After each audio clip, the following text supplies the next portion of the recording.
Hello kids, I'm a carrot and I'm going to show you what happens when you eat something. These are your teeth.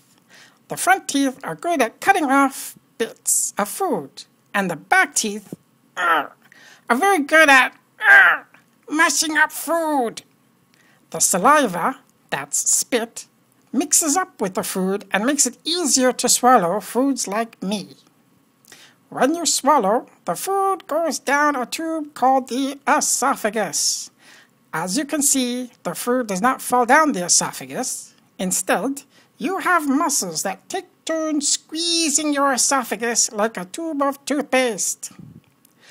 After the esophagus, we find ourselves in the stomach.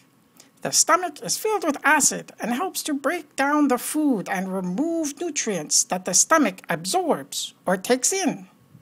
There is a special slime covering the walls of the stomach we call mucus.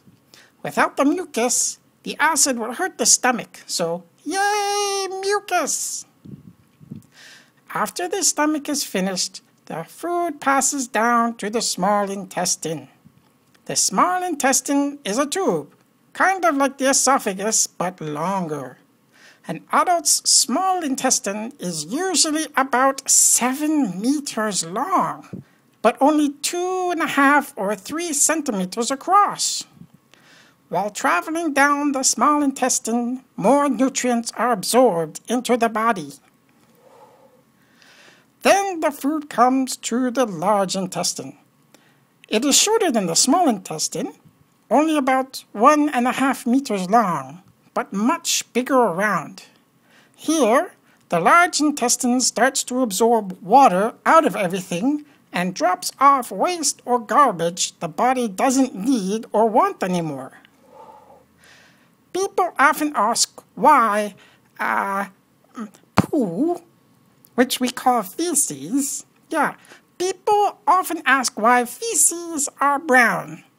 You see, it comes from your blood. While alive, red blood cells are red, but when they die, the body recycles what it can. And what is left over is brown. And the body gets rid of it through the large intestine. So whatever color the food was on the way in, the feces on the way out are usually brown. At this point, you're almost finished with us, and we are almost finished with you.